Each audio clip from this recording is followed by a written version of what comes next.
예, 지금 시간이 저게 5시까지이기 때문에 50분이거든요. 플로어에서 한 두 분만 한번 질문을 받아볼까요?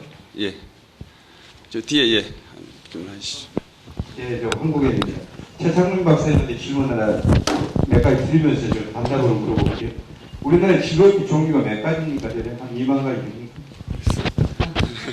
무엇입니까? 신용환 박사님 무엇입니까? 한 2만 가지 이상. 네, 2만 가지 이상 됐다고 맞습니다. 근데 아까 최 박사님이 청년 고용 문제에서 아주 전문가이신데 그 대기업이 좋은 일자리 창출 안 하고 있다 대기업에 대해서 얘기했는데 저도 그렇게 생각을 합니다.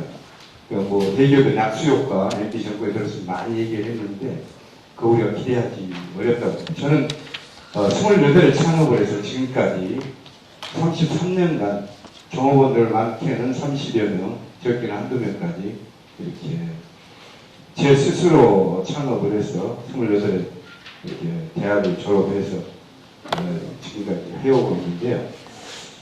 우리나라의 지금 현재까지 토론한 신 박사님의 말씀이나 최창민 박사님의 말씀은 주로 이제 좋은 일자리 창출, 청년 실업 문제를 그런 쪽으로 포커스를 맞추는데 제 생각에는 정부나 매체에서 모든 우리나라의 이제 지금 고용 문제를 풀어나가는데 창업, 청년 창업으로 좀 이 어젠다를 바꿔보자. 그 부분에 좀 할애를 하자. 이렇게 생각을 해보는데 최 박사님이나 신 박사님이 이 본주에 대해서 정부의 살릴, 또 그 다음에 우리가 학계 살릴, 이거 좀 구체적으로 앞으로 좀 어떻게 했으면 좋겠다는 좀 간단하게 말씀 좀 해주셨으면 좋겠습니다. 이게 눈높이 문제인데 말입니다. 아까 2040 세대 오늘 문제에서 일주제에서 부동산 문제도 그래요. 저희들이 80년에 결혼했을 때 저희들은 세방사를 시작해서 200만 원에. 근데 지금은 이제 2억짜리 아니면 아이들이 결혼 안 합니다. 그럼 결혼을 못 하는 거예요, 젊은이들이 전부 다. 그렇잖아요. 이 문제가 이제 전체적으로 눈높이 문제, 가치관의 문제인데, 앞으로 그럼 이제, 우리 애들은 이제 지금 하나는 결혼하고 하나는 아직 안 했습니다만, 이 문제가 큰 사회적인 문제 아닙니까, 지금. 젊은 애들이 30이 넘어서도 돈이 없어 결혼한 거죠. 그럼 우리, 나이 60 먹은 우리는 그 아들을 2억 줘서 전세를 내보내야 되는데, 그 돈이 없으면 결혼 못 시켜요. 그 다음에 딸들은 그런 정도 남자 아니면은 결혼 안 해. 이렇게 돼버렸어요. 이런 문제점들을 눈높이라고 생각이 드는데, 제가 질문하고 싶은 거는, 오늘 이제 2주제니까요. 청년 일자리 창출을 청년 창업으로 좀 돌리자. 2만 가지가 넘죠. 2만 가지 고박이 100 하면은 몇 명입니까? 200만 명 취업되잖아요. 해결되잖아요. 이런 쪽으로 좀 정부에서나 학계에서 또 아주대 이승길 교수님도 청년들을, 학생들을 그런 쪽으로 해야지. 스펙 쌓는데 3년 지금 졸업하고도 취업 안 되니까 계속 졸업장 안 받고 있는 학생들이 5년 연구만 학교에 있잖아요.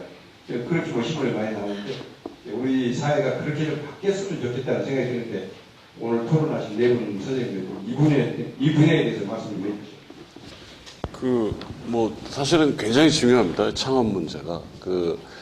우리 경험을 보더라도 2000년대 초반에는 지금보다는 이 청년 문제가 훨씬 덜 심각했거든요. 그게 이제 되게 2003년 그 이후에 조금 이제 심해지는 게 나오는데, 사실 2000년대 초반에 괜찮았던 그 벤처 부명이 굉장히 큽니다. 그래서 이 창업이 활성화되고 하는 게 사실은 이 고용 문제가 굉장히 포인트인데요. 지금 정부 정책을 보면 생각할 수 있는 안들은 다 나와 있는 것 같아요. 예를 들면 기업가 정신을 교육하고 창업에 필요한 교육 시켜주고 창업할 때 재정적으로 좀 지원해주는 부분, 또 실제 창업하면서 부닥치는 그런 여러 가지 어려움들을 컨설팅이나 이런 걸로 좀 풀어주는 이런 구색은 다 갖춰져 있는데, 제 생각에는 지원 강도의 문제 같아요. 좀 이게 청년들이 확 달려들 수 있을 정도의 그런 센 지원은 아닌 것 같아요. 이것저것 다 조금씩은 갖춰져 있는데, 그 다음에 또 이게 부처마다 고용부에서도 하고 중소기업체에서도 하고 이렇게 부처마다 또 갈려져 있어가지고 이게 좀 모아서 좀 제대로 좀 세게 지원하면 지금보다는 훨씬 창업이 더 활성화될 수 있지 않을까, 지금 그런 정도로 생각하고 있습니다. 토론 중에 일부 말씀을 드렸는데, 아까 부동산 문제하고도 사실은 앞에 발제자들이 조금 그런 의향을 비치셨더라고요. 생각이 되는데 실제 거품도 아닌데 너무 또 하우스포를 너무 부각해서 정치적인 그런 인센티브 때문에 과도하게 과장하는 거 아닌가 이런 시각도 있어요. 보기에 따라서는 과거에 비하면 청년 고용이 문제냐 그러면 사실 문제 아니죠. 과거에 그 어렵던 시대에 생각하면은 지금 일자리가 없는 것도 아니고 지금 좋은 일자리만 찾다가 보니까 또 이 부모 세대들이 과거보다는 사실은 경제적 여유가 있지 않습니까? 자식이 일 안 해도 한 몇 년 30대 중반까지는 사실은 일 안 해도 교육시키고 취업 교육할 정도로 경제력이 있으니까 사실은 그런데 그렇게만 볼 것이냐?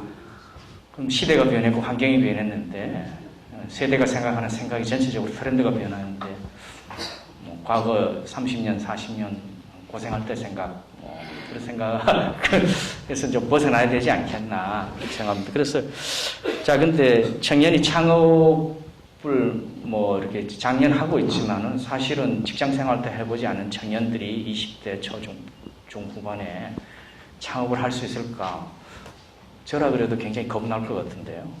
그래서 자 그러면은 어떻게 청년의 창업 마인드를 제고할 것인가? 그러면 학교 재학 기간 중에 좀 이런 청년 인턴제를 통해서 좀 창업 기업에 들어가서 같이 좀 고생을 해보든지 경력을 간접 경험이나 직접 경험을 좀 할 수 있는 기회를 누려야 될 것입니다. 그래서 그런 데 대한 정부의 정책 지원 또 그다음에 왜냐하면 또 이 중소기업이 청년들을 쓰기 어려울 때는 월급은 나가는데 계속 고용도 어려운데 계속 중소기업에 근무할 여건도 되지 않는데 경험을 위해서 공짜로 그런 직업 경험을 시켜줄 것이냐 그것 아닙니다. 그건 정부가 상당히 어떤 그 청년 인턴제를 통해서 조금 직간접 지원을 해야 될 것이라고 보고 다른 하나는 창업 실패에 대한 좀 위험을 좀 경감시켜줘야 되지 않을까. 그래서 우리 법률적인 문제도 있겠지만 청년 창업 기업이 파산했을 때 좀 면책 제도를 좀 완화해 준다든지 이런 생각을 좀 해봅니다. 그래서 창업에 대한 위험을 좀 리스크를 좀 회피하실 수 있는 여러 가지 방안들. 또 아까 제가 발제 중에 잠깐 토론 중에 말씀드렸지만은 청년 창업 기업 직접 고용 인력에 대해서 지금 사회적 기업은 3년간 80만 원씩 정부가 임금 보전을 해주는데 유사한 방식으로 한 인큐베이팅 기간 동안에는 직접 임금을 좀 정부에서 지원해주는 방안도 그를 통해서 좀 창업 실패에 대한 그런 위험 회피 위험을 감소시킬 수 있는 방안도 한번 생각해 볼 수 있지 않나 싶습니다. 네, 감사합니다. 사실